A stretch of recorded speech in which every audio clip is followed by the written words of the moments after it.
And, you know, Jay, we just talked last week because it was the anniversary of the 81-point game, and we were remembering Kobe then. And so I just wonder, when you woke up this morning and you knew this was something everyone, and yourself included, would be talking about, what were the first thoughts that went through your mind? Well, it's really tough, Greeny, because, you know, it's only 1 year. And we get introduced to these all-time great athletes and entertainers through their performance. But then when you start to get to know them and appreciate that there's a game of life that comes with this. And Kobe Bryant being drafted in 1996, and Jerry West saying that that was the greatest workout that he'd ever seen. Drafted by the Hornets, traded for Vlade Divac to the Los Angeles Lakers. Was a child phenom in the NBA annals, but he wasn't a starter on his own team. And a lot of people, including in his own locker room, resented that he was presented to be the golden child so very young. They go to Utah, they lose a playoff game, he shoots multiple air balls at the end of the game, and people start to assassinate his character.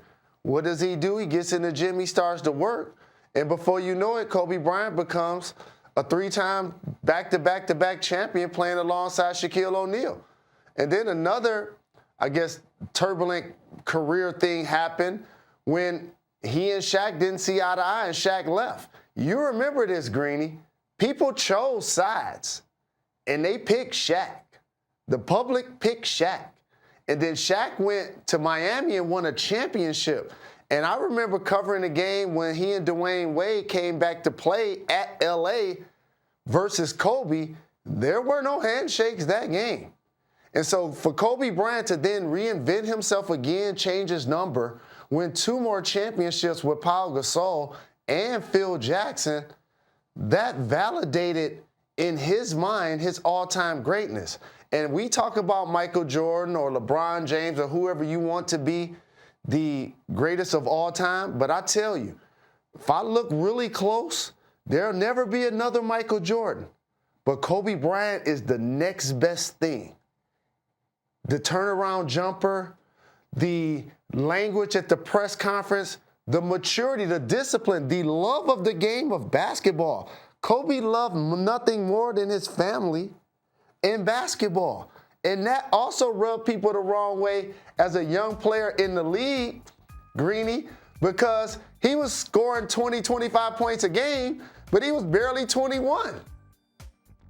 And so to watch him grow up in front of our very eyes and see the 40-point explosions for a month and the 60-plus point game against the Mavs in 3 quarters and the 81-point game that we celebrated last week, and 60 points in his final basketball game? Mm-hmm. Like, who scores 60 points in their final basketball game and then goes on to win awards for his work beyond basketball? And you know, for doing this for so very long, Greeny, you got trophies on the mantle. You got championships. You in the Hall of Fame. Kobe was accomplishing that already in his young career as a producer. So we really lost a giant. We lost an iconic human being that just happened to play basketball. And it's really too soon to be having this conversation about somebody that's gone so very young. It's a beautiful remembrance, and you're right, he won an Oscar is what you're talking about, and had his sights set on so many other things that he wanted to do in his life. But one of the things that I wanted to do here was try and remember him with a little bit of a smile today. And so I'd ask you this. We talked about the 81-point game, but when he won his first championship, you just mentioned the three-peat, they beat your Indiana Pacers. How would you describe what it was like trying to guard Kobe Bryant at that point when he was at his absolute best? So that series was his coming out party, Greeny. Phil wins a championship in '98 with Mike and the Bulls. He goes to the Lakers, and they win 3 straight in the early 2000s. Shaq fouls out. I think it's game 4 or 5, and they go into overtime, and that's when they went into what we used to call with MJ the Bermuda Triangle. We just give it to Kobe at the top and clear it out. And that's when he pointed to the ground after he made the jumper to get down and lay down. And that wasn't just to the opponent. That was to the media. That was to the fans. And you know what else? That was to his bench. I was on the court. That was to his team, too. That was them having to validate his greatness in front of the world. And it was really awesome to see.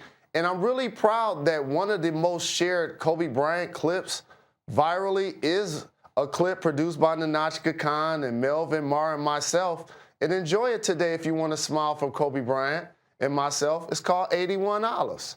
And I really appreciated him doing it. And it's going to put a smile to your face on clearly what's going to be a tough day as we remember an all-time great human being. Yeah, that was from Jalen versus everybody. I remember it well. And he had a good sense of humor about that stuff. And that's the hardest part about today. Like Michael Wilbon mentioned it, you know, we lost Hank Aaron last week, and that's sad. But Hank Aaron lived to be 86 years old. He lived a full life. We missed out, his family missed out, and Kobe missed out on a lot of things that would have been special today, the one-year anniversary. Jalen, you're the best. Thank you for the remembrances this morning, and I know you will have much more. I love you, my brother. Have a good day. Through the day. You too.